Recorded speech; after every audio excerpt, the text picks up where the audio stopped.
আমরা পশ্চিমবঙ্গকে এই হিংসার আবহ থেকে, এই প্রতিহিংসার রাজনীতির বাইরে বার করে আনতে চাই।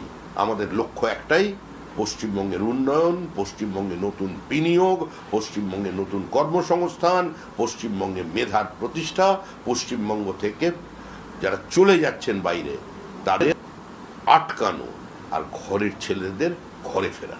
শ্রমিক দাস যেদিন রেজাল্ট বেরিয়েছিল সেদিন প্রধানমন্ত্রী বলেছিলেন কি এই যে রাজনৈতিক হিংসা, সেই সাইকেলটাকে তিনি পশ্চিমবঙ্গে চেঞ্জ করতে চাইছেন, এবং আপনিও কিছুক্ষণ আগে বলছিলেন কি এই রাজনৈতিক হিংসার খেলা শেষ করতে আপনারা চাইছেন।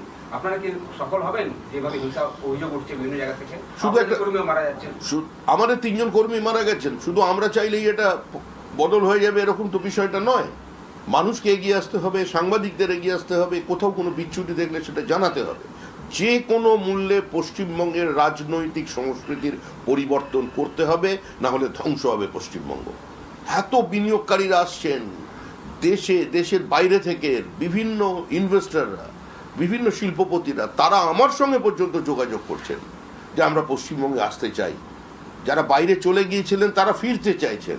আর সেখানে যদি এই ধরনের পরিস্থিতি তৈরি করতে চায় তৃণমূল কংগ্রেস, মানুষ সেটাকে আটকে দেবে। আজকে মমতা বন্দ্যোপাধ্যায় হাইকোর্ট থেকে যখন বেরোচ্ছেন তখন তাকে এমন পরিস্থিতি হয়, বিক্ষোভের মুখে পড়তে হয় কর্মী আইনজীবীদের মুখে, যে তাকে কার্যত কোনো মতে 2 নম্বর গেট দিয়ে বের করে পুলিশ গাড়িতে উঠিয়ে বের করে দেয়। এই পরিস্থিতি তৈরি হয়ে গেল মাত্র কয়েকদিনের ব্যবধানে। উনি যেখানেই যাচ্ছেন সেখানে চোর চোর স্লোগান, নেতাদেরকে বিশেষ করে যেখানে যাচ্ছে। দেখুন, এটা বিজেপির সংস্কৃতি নয়। রাজ্যের মুখ্যমন্ত্রী যিনি প্রাক্তন হয়ে গেছে, আমি বলেই দিচ্ছি, এটা বিজেপির সংস্কৃতি নয়। রাজ্যের প্রাক্তন মুখ্যমন্ত্রী, একজন মহিলা মুখ্যমন্ত্রী, তাকে দেখলে মানুষ রাস্তায় চোর চোর বলে স্লোগান দেবে, এই কাজ বিজেপি করে না। এই পরিস্থিতিও বিজেপি তৈরি করেনি। এই পরিস্থিতি যদি তৈরি হয়ে থাকে তার জন্য দায়ী তৃণমূল কংগ্রেস। কৃতকর্মের ফল তো সবসময় পিছু ছাড়ে না। তবে এ ধরনের ঘটনা যাতে না হয়, সুস্থ স্বাভাবিক সমাজ সেটাই চায়।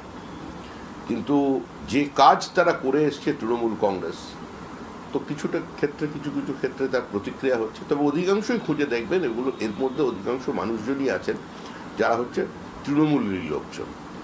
এই হ্যাভস আর হ্যাভস নটদের লড়াই। তৃণমূলের সময় যারা পেয়েছে তাদের বিরুদ্ধে যারা পায়নি তারা মুখ খুলছে। আজকে মমতা বন্দ্যোপাধ্যায় যখন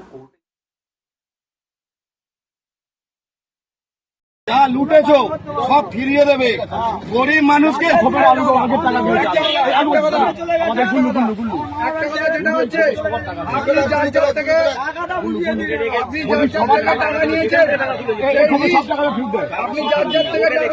চলে যাবে।